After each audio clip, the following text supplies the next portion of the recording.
Halo, perkenalkan nama saya Maria Rukmawati. Saya dari kelas manajemen 22G.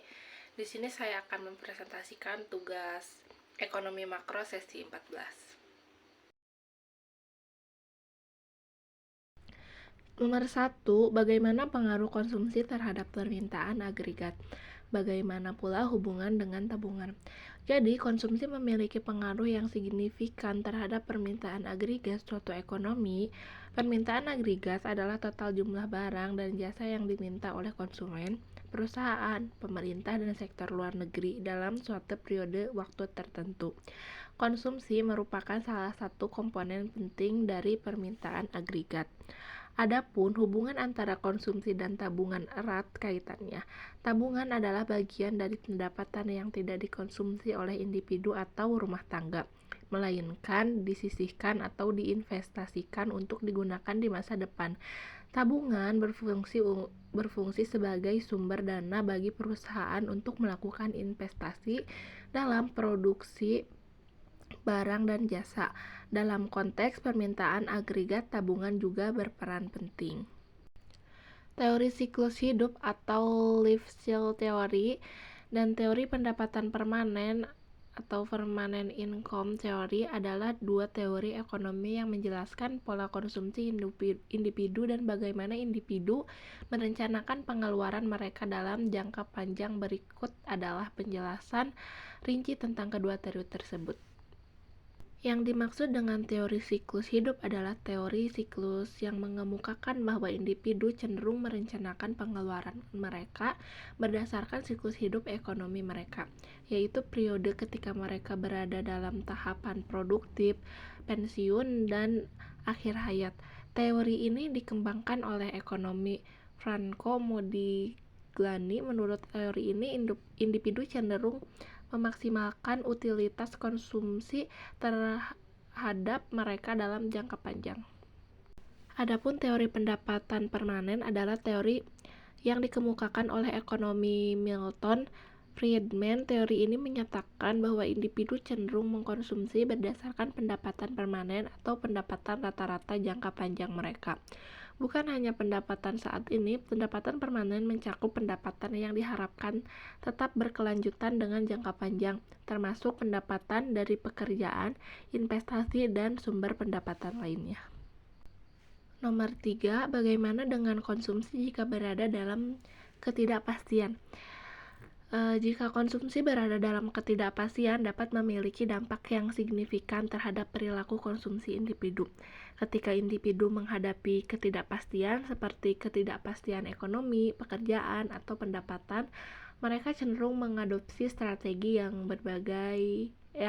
berada dalam mengelola konsumsi mereka, seperti ketidakpastian pendapatan, ketidakpastian ekonomi, persepsi risiko, dan kebijakan fiskal dan moneter.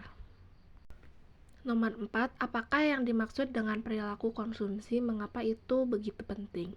Perilaku konsumsi mengacu pada keputusan dan tindakan individu atau rumah tangga dalam menghabiskan pendapat mereka yang untuk membeli barang dan jasa guna memenuhi kebutuhan dan keinginan mereka.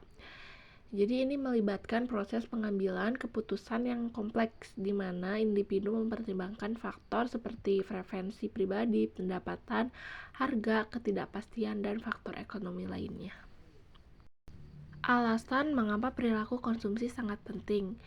Ada berbagai macam alasan, yaitu pertumbuhan ekonomi, permintaan agregat, penentuan perekonomian, pembangunan masyarakat, dan pengambilan keputusan pribadi.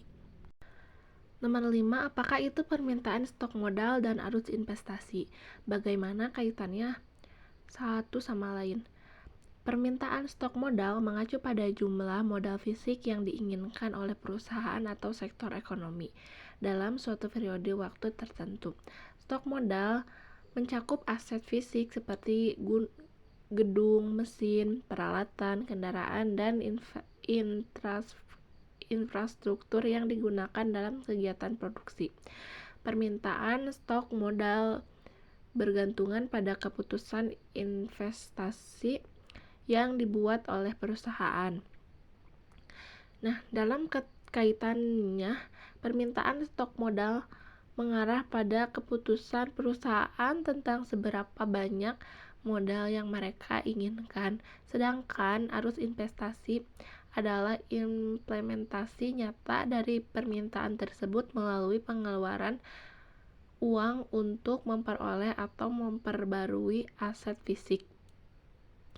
Arus investasi mempengaruhi perubahan stok modal perusahaan dan secara keseluruhan mempengaruhi pertumbuhan ekonomi dan produktivitas. Nomor 6, jelaskanlah yang terbaik dari Anda tentang subsektor investasi bisnis fix.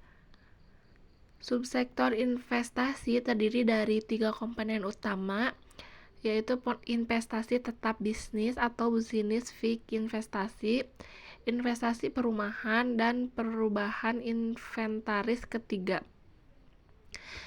Subsektor investasi ini memiliki peran penting dalam pertumbuhan ekonomi dan aktivitas bisnis.